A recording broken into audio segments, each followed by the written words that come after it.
Hello student, welcome back to my channel Samrat academy. Student, कल आप लोगों का हिंदी का परीक्षा है और कल हिंदी का पेपर है मेरे प्यारों चो। और हिंदी की तैयारी बिल्कुल नहीं हो पाई है मेरे प्यारों चो किसी कारणवश। और हिंदी में आप लोगों को 0% की तैयारी है और हिंदी में आप पास होना चाहते हैं मेरे प्यारों चो, तो बिल्कुल सही वीडियो पे आए हो। आज मैं आप लोगों को बताने वाला हूं कि हिंदी का एक पेपर मेरे पास है यहाँ पे 801 बीसी कोड है मेरे पास जो 2026 बोर्ड का।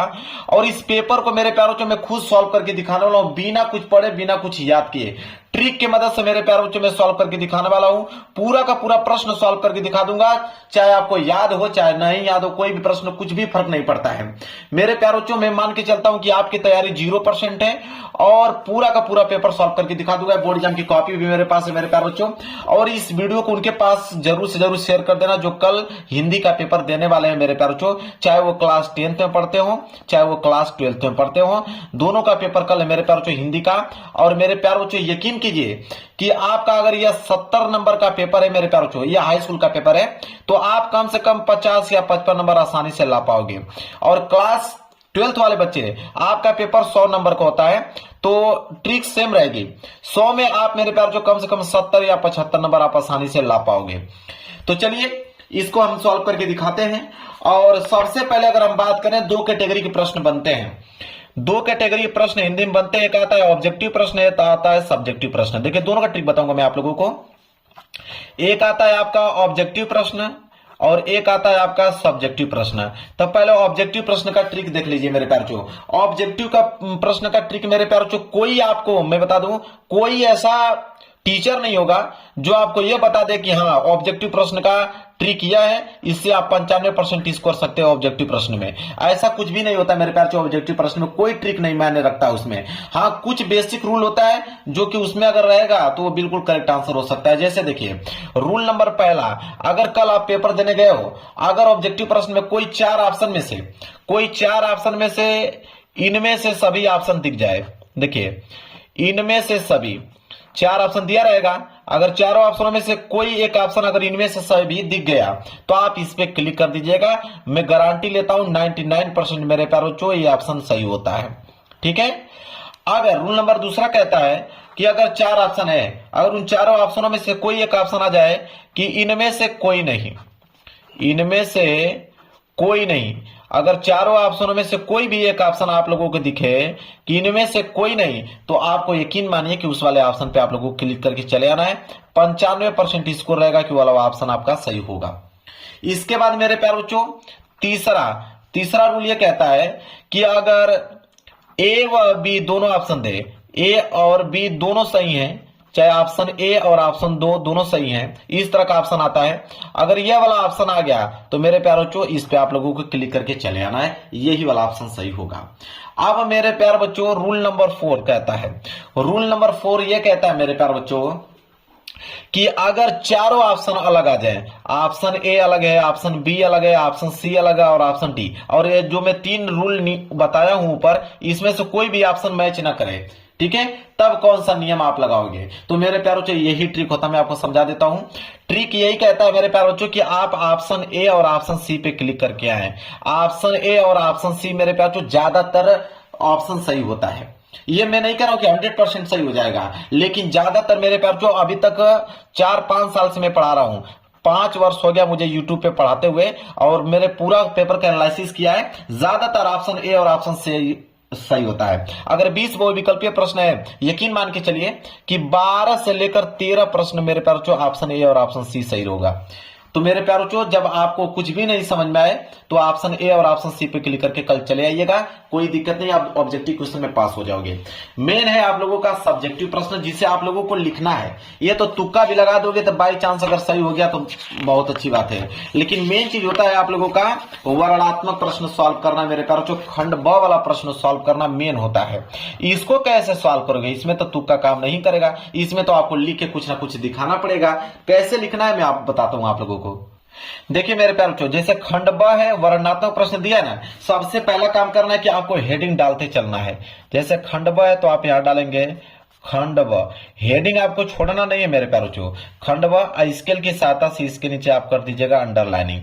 खंड व आपने डाल दिया, एक लाइन का गैप आप छोड़ दीजिएगा और नीचे डाल दीजिएगा वर्णनात्मक प्रश्न। जो ट्रिक बता रहा हूं आप यकीन मानिए, अगर इसको अपना लिया आपने तो मेरे प्यारों चो फेल तो नहीं होगी, इस बात की गारंटी लेता हूं। वर्णनात्मक प्रश्न मेरे प्यारों चो, यहाँ पे आप हेडिंग बना लोगे, जो दिया है वही हमने यहाँ पे उतारा है। फिर मैंने स्केल की सहायता से इसे मैं अंडरलाइनिंग कर देता हूं, आप भी कर लीजिएगा ताकि दिखने में खूबसूरत लगे। अब मेरे प्यारों चो, अब प्रश्न संख्या 21 है। 21 बोला है कि निम्नलिखित गद्यांश पर आधारित दिए गए प्रश्न के उत्तर दीजिए। चाहे आप क्लास 10th में हो चाहे 12th में हो, गद्यांश तो भाई दोनों में देगा, ठीक है। तो गद्यांश इसमें बोला है 6 नंबर के लिए गद्यांश है। बोला है कि क वाला कीजिए या क वाला नहीं आ रहा तो अथवा करके ख वाला कीजिए। हमें कुछ नहीं आ रहा है, हम मान के चलते हैं कि हमारी तैयारी 0% है, फिर भी मैं इसे सॉल्व करके दिखा दूंगा आप लोगों के सामने। कैसे, देखिए। अगर मान लीजिए क वाला करना चाहते हो तो आप यहां पे लिखोगे प्रश्न उत्तर संख्या, यहां लिखोगे प्रश्न उत्तर संख्या 21 है तो आप लिखोगे प्रश्न उत्तर संख्या 21। 21 का क करो तो 21 का क ऐसे लिखोगे। फिर स्केल की सहायता से इसके नीचे कर दोगे आप अंडरलाइनिंग मेरे प्यारे बच्चों। इसके नीचे आपने अंडरलाइनिंग कर दिया। इसके बाद मेरे प्यारे बच्चों क वाला कर रहे थे ना तो आप यहां पे लिखोगे क और यहां पे लिखोगे संकेत। इस बात को नोट कर लो, संकेत मेरे प्यार को लिखना बहुत कंपलसरी है। संकेत क्या होता है, कैसे संकेत लिखा जाता है, बिल्कुल आसान होता है। संकेत कैसे लिखा जाता है मेरे प्यार को देख लो। संकेत का मतलब ये होता है कि अगर ये वाला गद्यांश कर रहे हो तो शुरू की कुछ लाइन लिख लो, जैसे सांस्कृतिक अथवा सामूहिक, इतना लिख लो। फिर डॉट डॉट करते जाओ, लास्ट की लाइन क्या है, एकता है, बस लिख दो। जैसे देखो यहां पे लिखोगे कि संस्कृति, यही था ना, संस्कृति अथवा सामूहिक, सामूहिक, संस्कृति अथवा सामूहिक, डॉट डॉट करते जाओ मेरे प्यारे बच्चों। और डॉट डॉट करते करते लास्ट की लाइन क्या था मेरे प्यारे बच्चों, मैं दिखा देता हूं। लास्ट की लाइन था एकता है, लास्ट की लाइन है एकता है, यहां पे एकता है लिख दो, बात खत्म। क्लियर है। ये काम करेगा संकेत का मेरे प्यारे बच्चों। किसका काम किया, संकेत का काम किया। संकेत जरूर से जरूर आप लोग लिखिएगा, संकेत लिखना मैंने आप लोगों को बता दिया। संकेत लिखना के बाद मेरे प्यारे बच्चों 3 प्रश्न दिए गए हैं, पहला दूसरा तीसरा। पहला है कि उपयुक्त गद्यांश का संदर्भ लिखिए। मेन चीज होता है संदर्भ, 2 नंबर इस पे भी मिलेगा, 2 नंबर इस पे भी, 2 नंबर इस पे। संदर्भ में क्या होता है कि पाठ का नाम और लेखक का नाम लिखा जाता है। तो संदर्भ अगर लिखना है, पहला वाला प्रश्न तो यहां लिखोगे आपका पहला प्रश्न। संदर्भ है तो यहां पे हेडिंग डालोगे संदर्भ, संदर्भ हेडिंग डाल दिया। अब आपको संदर्भ लिखना नहीं आता है, ना तो चैप्टर का नाम मालूम है ना तो लेखक का नाम मालूम है, लेकिन आपको लिखना है। कैसे लिखोगे देखो, तो मेरे प्यार पे लिखोगे यहां पे कि प्रस्तुत गद्यांश, क्योंकि यह गद्यांश सॉल्व कर रहे हो तो लिखोगे कि प्रस्तुत गद्यांश हमारी पाठ्य पुस्तक, प्रस्तुत गद्यांश हमारी पाठ्य पुस्तक। देखिए मैं कुछ भी याद नहीं किया हूं, अपने मन से लिख रहा हूं, आप भी उसी तरह लिख के आइएगा। प्रस्तुत गद्यांश हमारी पाठ्य पुस्तक, अब हिंदी को ब्लैक पेन से लिखिएगा कि प्रस्तुत गद्यांश हमारी पाठ्य पुस्तक हिंदी के गद्यखंड, क्योंकि गद्यांश है तो गद्यखंड लिखेंगे हम लोग, ठीक है। हिंदी के गद्यखंड में संकलित,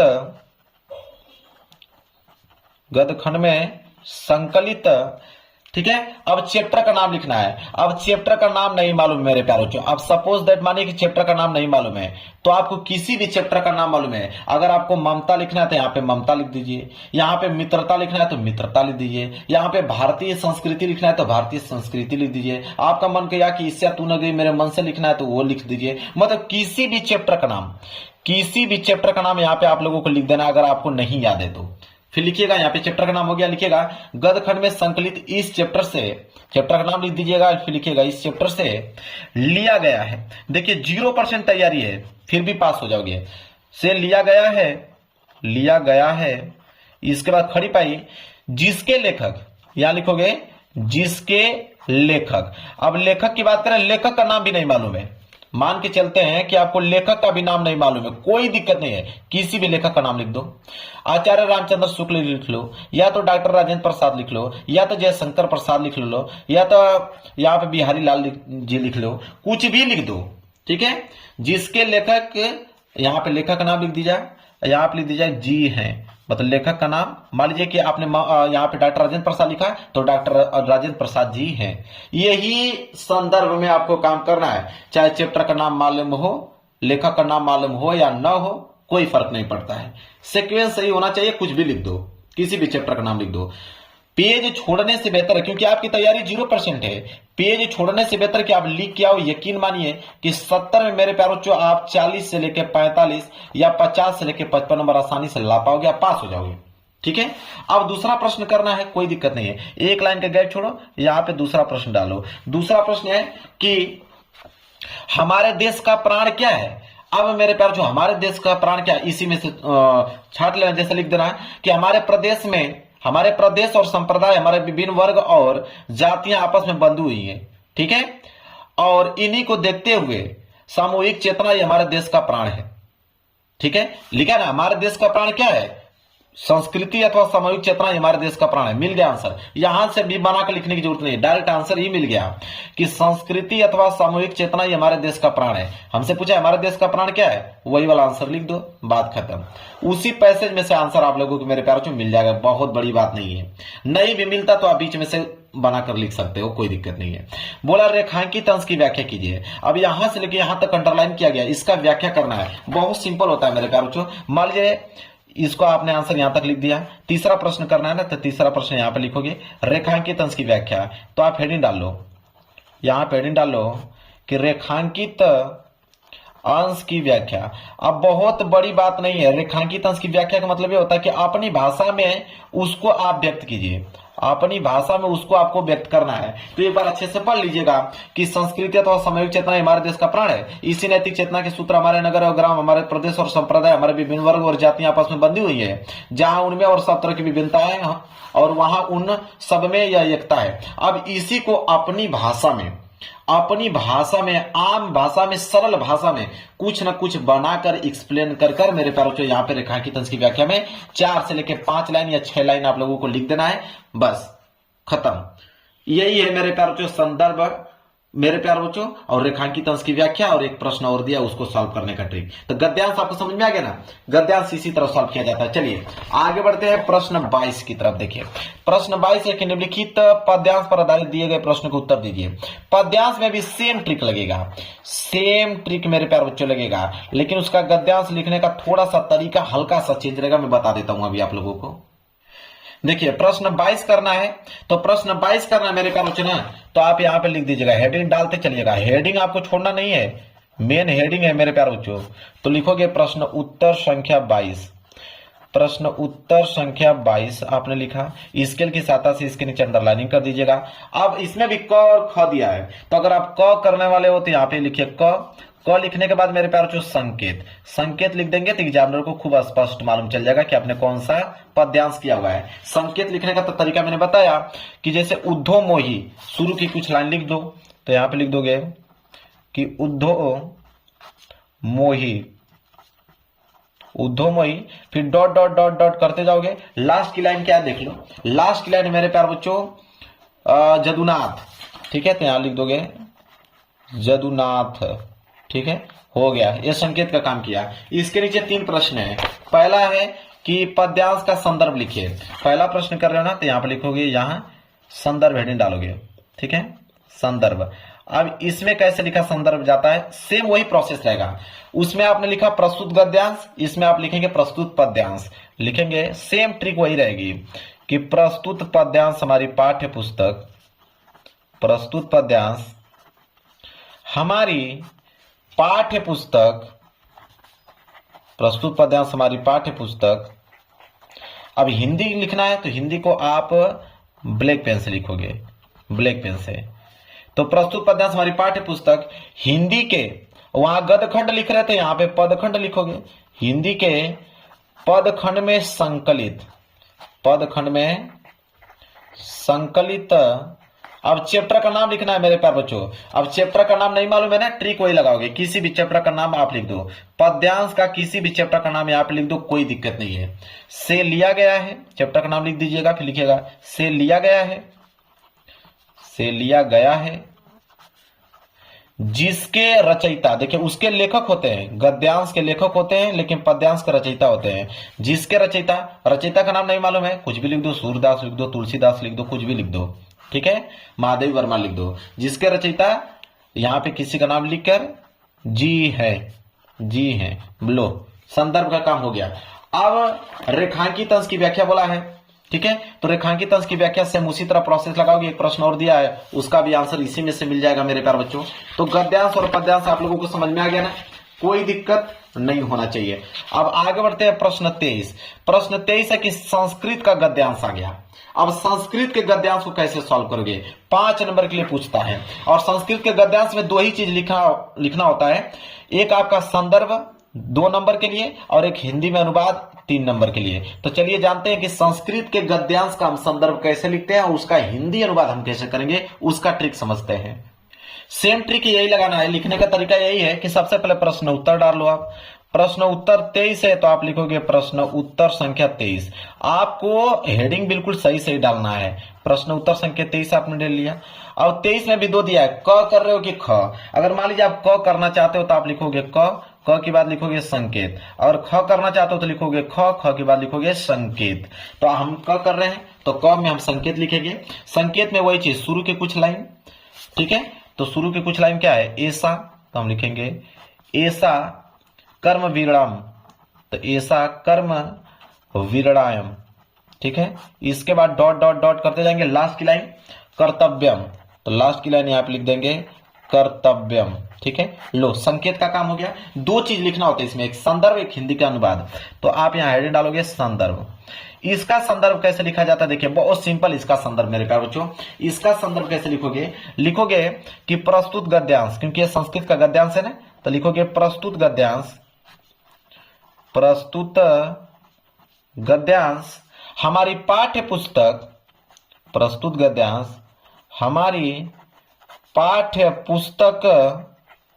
हमारी पाठ्य पुस्तक हिंदी, तो हिंदी से लिया गया, तो लिखोगे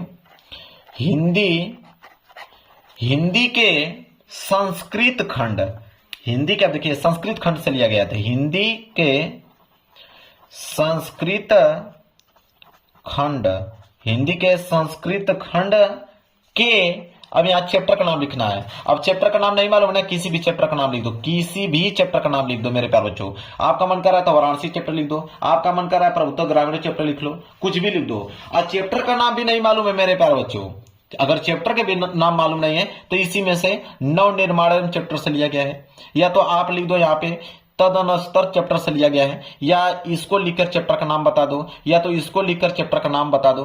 लो अब इतना आसान कौन बताएगा, अगर चैप्टर का नाम भी नहीं मालूम है तो इसी में से किसी वर्ड को चैप्टर आप बना लो। समझ में आ गया, इतना अब आसान कोई आपको बताने वाला नहीं है, बता देता हूं, फेल तो कभी नहीं होगे।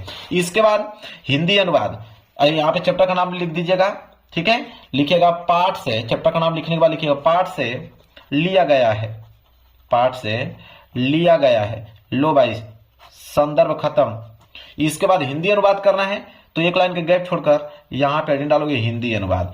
अब इसका हिंदी अनुवाद का मैं ट्रिक बताता हूं कि इसका हिंदी अनुवाद कैसे करोगे।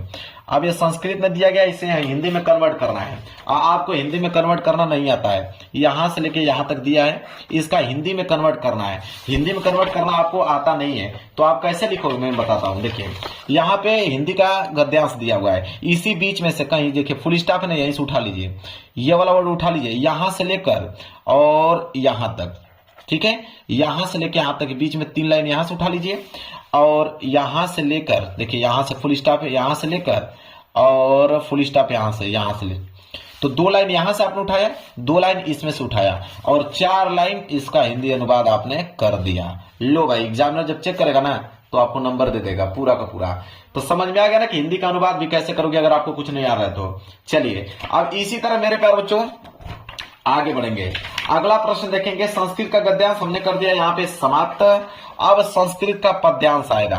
प्रश्न 24 बोला कि निम्नलिखित श्लोकों में से किसी एक श्लोक का संदर्भ सहित हिंदी में अनुवाद कीजिए। श्लोक का मतलब संस्कृत का पद्यांश। ये भी 5 नंबर के लिए ही है, सेम 2 नंबर संदर्भ 3 नंबर हिंदी अनुवाद। तो सेम ट्रिक इसमें भी अप्लाई होगा मेरे प्यारे बच्चों, सेम ट्रिक इसमें भी अप्लाई होगा, सिर्फ संदर्भ लिखने का तरीका बदल जाता है इसका। चलिए मैं बता देता हूं पूरा का पूरा ताकि कोई बच्चा फेल नहीं हो पाए। तो प्रश्न उत्तर 24 है तो आप हेडिंग डालोगे कि प्रश्न उत्तर संख्या 24। प्रश्न उत्तर संख्या आप डालोगे यहाँ पे 24। अब 24 आपने डाल दिया।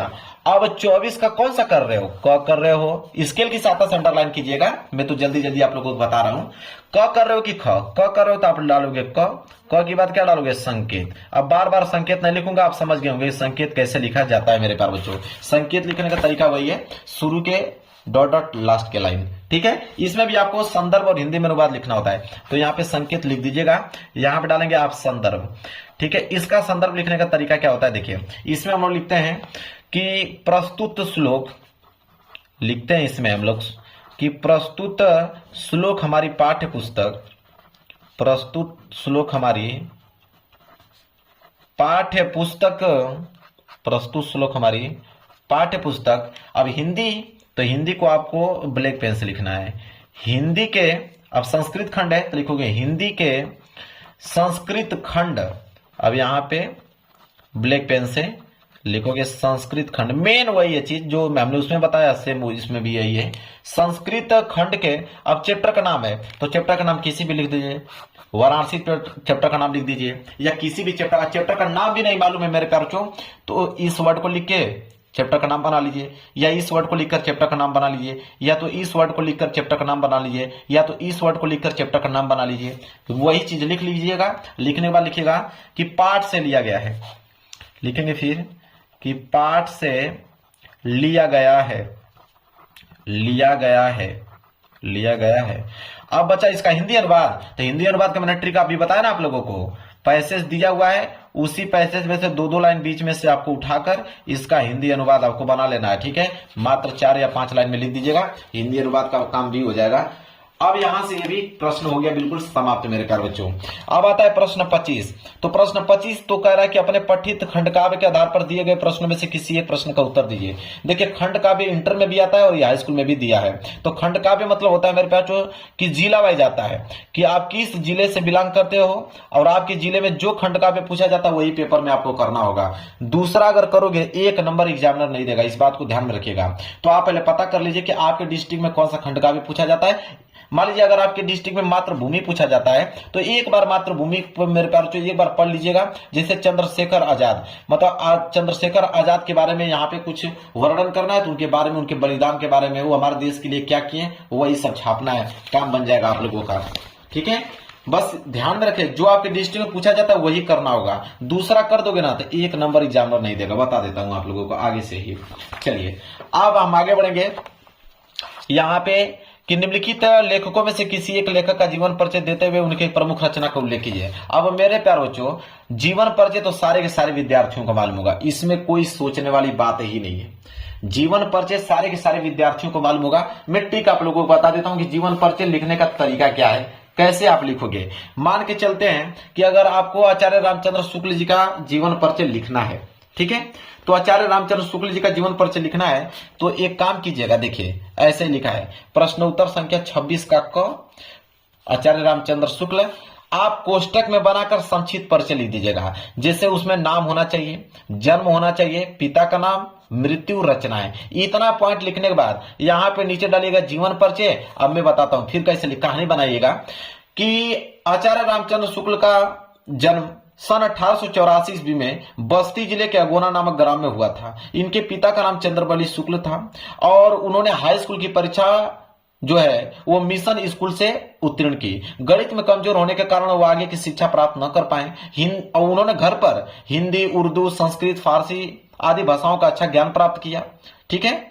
फिर लास्ट में लिख लीजिएगा कि सन 1941 में वह स्वर्गीधार हो गए, मतलब स्वर्ग को सिधार हो गए, मतलब उनकी मृत्यु हो गई। उनकी महत्वपूर्ण रचना है चिंतामणि विचार विधि, ठीक है। समझ में आ गया? बस इतना पॉइंट लिख दीजिएगा, आपको मिल जाएगा। तो ऐसे लिखा जाता है। इसी प्रकार मेरे प्यारे बच्चों कभी का भी जीवन परिचय कैसे लिखोगे मेरे प्यारे बच्चों, वैसे ही जैसे मैंने आप लोगों को बताया, सेम टू सेम वही प्रोसेस आप लोगों को अपनाना है। क्लियर है? मान लीजिए जैसे महादेव वर्मा का अगर लिखने के लिए दे दे तो महादेव वर्मा का दे दे तो क्या करोगे, तो महादेव वर्मा का जब दे दे मेरे प्यारे बच्चों तो आप डायरेक्ट करोगे, यहाँ पे देख सकते हो महादेव वर्मा हेडिंग डालने के बाद संक्षिप्त परिचय में नाम, जन्म, जन्म स्थान, पिता, माता, मृत्यु, रचनाएं। मतलब महादेव वर्मा जन्म 1907 में, जब फर्रुखाबाद में हुआ था। उनके पिता का नाम गोविंद प्रसाद वर्मा, माता का नाम हेमरानी, मृत्यु 11 सितंबर 1987, रचनाएं उनकी यामा रश्मि नीरजा। अब उसी चीज को यहाँ पे लिखा गया है कि महादेव वर्मा का जन्म सन 1907 ईस्वी में फर्रुखाबाद में हुआ था। इनके पिता का नाम गोविंद प्रसाद वर्मा और वह भागलपुर के एक कॉलेज में प्रधानाचार्य थे। उनके माता का नाम हेमरानी था, वह परम विदुषी धार्मिक महिला थी और 11 सितंबर 1987 में इस महान लेखिका का स्वर्गवास हो गया। रचना में लिख दीजिएगा यामा रश्मि नीरजा। समझ आ गया? कितना सिंपल है मेरे प्यारे बच्चों। अगर वो भी नहीं मालूम है तो आप कुछ भी डेट लिखते चले जाना, किसी भी पिता का नाम लिख देना, किसी भी माता का नाम लिख देना, लेकिन लिख देना, ठीक है। अगर आपको नहीं मालूम है तो इनके पिता का नाम गोविंद प्रसाद वर्मा है तो कुछ भी लिख दो, राहुल प्रसाद वर्मा लिख दो। माता का नाम हेमरानी नहीं मालूम है तो कुछ भी दूसरा नाम लिख दो। मृत्यु नहीं मालूम है 1987, 1988 लिख दो, 1984 लिख दो, 1920 लिख दो। रचना नहीं मालूम है, किसी भी रचना मालूम है उसका नाम लिख दो, लेकिन लिख दो। समझा गया? चलिए अब आगे 27वां के अपने पाठ्य पुस्तक में से कंठस्थ कोई श्लोक लिखे जो इस प्रश्न पत्र में ना आया हो। श्लोक लिखने की बात किया है। श्लोक का इतना जबरदस्त ट्रिक आपको बताऊंगा कि ऐसा कोई नहीं बताया होगा।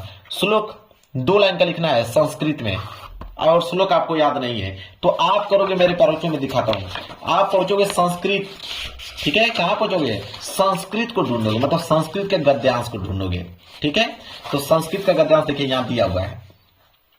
2 लाइन का श्लोक लिखना है ना, तो देखिए यहां से लेकर और यहां तक 1 लाइन का काम हो जाएगा। उसी को पूरा लाइन में यहां पे लिख दीजिएगा, यहां से लेकर यहां तक 1 लाइन हो गया।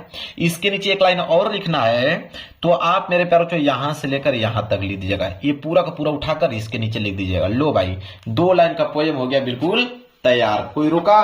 कोई रुक भी नहीं सकता है, ठीक है। श्लोक आपका हो गया, कोई दिक्कत नहीं होना चाहिए। चलिए आगे बढ़ते हैं। देख लिए अब है प्रश्न 28। कह रहा है कि अपनी गली मोहल्लों की नलियों की समुचित सफाई के लिए नगर निगम स्वास्थ्य अधिकारियों को पत्र लिखे। तो स्वास्थ्य अधिकारियों को पत्र लिखना है तो देखिए पत्र लिखन बिल्कुल आसान होता है मेरे प्यारों। कैसे लिखोगे मैं बताता हूं आप लोगों को। देखिए प्रश्न उत्तर संख्या 30 डालोगे। कैसे लिखोगे? सबसे पहले लिखोगे सेवा में। सेवा में लिखने के बाद कामा लगाओगे, लिखोगे मुख्य स्वास्थ्य अधिकारी, क्योंकि स्वास्थ्य अधिकारी को ही लिख रहे हो ना। स्वास्थ्य अधिकारी नगर निगम, फिर यहाँ पे अपने जिले का नाम लिख दीजिएगा। फिर 1 लाइन का गैप छोड़कर विषय लिखिएगा। विषय मतलब किसके बारे में लिख रहे हैं?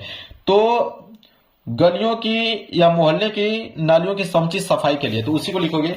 आप अपने मोहल्ले की सफाई करवाने हेतु नगर निगम अधिकारी को हम पत्र लिख रहे हैं। फिर अपनी कहानी पूरा लिख दीजिएगा कि श्रीमान जी, मैं इस पत्र के माध्यम से आपका ध्यान मोहल्ले की साफ सफाई की ओर आकर्षित कराना चाहता हूं। हमारे इलाका का कचरा कंटेनर कई दिनों से सफाई नहीं होने के कारण वो बाहर निकला है, मतलब बह निकला है। खराब गंध से निकलने वाली सड़ी हुई सामग्री इस प्रकार आसपास के लोगों को बीमारी फैला रही है और हालात दिन पर दिन बदतर होते जा रहे हैं। इसलिए आपसे विनम्र निवेदन करता हूं कि इसको जल्द से जल्द साफ करने की कृपया करें, मतलब उसको साफ करवा दें। धन्यवाद। यहाँ पे क ख ग घ, यहाँ पे पता अपना लिख दीजिएगा। लो भाई इतना सिंपल आप लोगों को कोई नहीं बताएगा। समझ में आ गया आप लोगों को? कोई डाउट नहीं होना चाहिए। इसके बाद देखिए, इसके बाद है 29वां प्रश्न 29 कि निम्नलिखित में से किन्हीं 2 प्रश्नों का उत्तर संस्कृत में दीजिए। देखिए अगर मान लीजिए इसका संस्कृत में उत्तर देना है कि चंद्रशेखर स्वगृहिम किम औदत, ठीक है। अब मैं आपको बता देता हूं। चंद्रशेखर, ये तो आपका पूरा का पूरा उतार लीजिएगा, चंद्रशेखर उतरेगा। चंद्रशेखर स्वगृह, इसको भी सेम टू सेम उतार लीजिए। अब आगे की लाइन क्या लिखना है तो मैं बताता हूं। आगे की लाइन इसमें से देखिए किम लिखिए। किम लिखने के बाद अकरोत लिख दीजिए। यहाँ पे ये वाला लाइन उसमें जोड़ दीजिए, ये उसका आंसर बन जाएगा। मान लीजिए कि अगर इसका करना है तो आप कूप किमर्थ, कूप किमर्थ लिखने के बाद कूप किमर्थ, ठीक है, केन, केन जोड़कर केन दुखम अनुभवती, ठीक है, केन दुखम अनुभवती, बस लिख दीजिए, काम बन जाएगा। मतलब इसी में से कुछ ना कुछ वर्ड, ठीक है, अदल बदल कर कर इसका उत्तर दिया जाता है। क्लियर है? इसके बाद लास्ट प्रश्न है कि निबंध लिखिए किसी भी विषय पर। मेरे प्यारे छात्र अनुशासन, सड़क सुरक्षा, जीवन रक्षा, इसके बाद भारत में आतंकवाद की समस्या समाधान, देश प्रेम। कभी भी इतना याद रखिएगा, कभी भी किसी का भी मेरे प्यारे बच्चों आप निबंध लिख रहे हो, पहली हेडिंग प्रस्तावना डालिएगा। किसी भी देखिए बनाकर ही लिखिए, लेकिन पहले हेडिंग प्रस्तावना, प्रस्तावना के बाद दूसरा होना चाहिए कारण, ठीक है। जैसे मान लीजिए कि आतंकवाद लिख रहे हो कि भारत में आतंकवाद की समस्या और समाधान, तो उसका कारण क्या है, कारण के बाद उसका समस्या लिखेगा। अगली हेडिंग क्या हो जाएगी, समस्या। समस्या जब हो गया तो उसका समाधान भी होना जरूरी है, तो अगली हेडिंग क्या हो जाएगा, समाधान हो जाएगा, ठीक है। इसके बाद हो जाएगा दुष्परिणाम, मतलब उस समस्या का हमारे जीवन में क्या प्रभाव पड़ता है, तो दुष्परिणाम लिखेगा, दुष्परिणाम, दुष्परिणाम। ठीक है, दुष्परिणाम लिखने के बाद मेरे प्यारे बच्चों लास्ट की हेडिंग आप लिखिएगा उपसंहार, लास्ट की हेडिंग हो जाएगा उपसंहार। मतलब कहने का मतलब यह है कि आपका पहली हेडिंग प्रस्तावना और लास्ट हेडिंग उपसंहार होना ही चाहिए, और बीच में आप कारण, समस्या, समाधान, निवारण, दुष्परिणाम, समझ रहे हैं, ये सब 5-7 हेडिंग बना के लिख दीजिए, काम हो जाएगा। अब मेरे प्यार बच्चों यह पेपर कर दिया मैंने समाप्त। बताइए कुछ भी याद करने के लिए बोला हूं आप लोगों को? नहीं, डायरेक्ट आपके पास पेपर है, कल आप लोगों का एग्जाम है, जाइए और जिनकी तैयारी 0% है वो इस ट्रिक को अपना कर आइए मेरे प्यार बच्चों, और अच्छे नंबर लेकर आइए। और वीडियो पसंद आए तो वीडियो को लाइक कर दीजिएगा, चैनल पर नए हो तो चैनल को जरूर सब्सक्राइब कर लीजिएगा। मिलेंगे एक प्यारे से नेक्स्ट वीडियो में, तब तक के लिए धन्यवाद।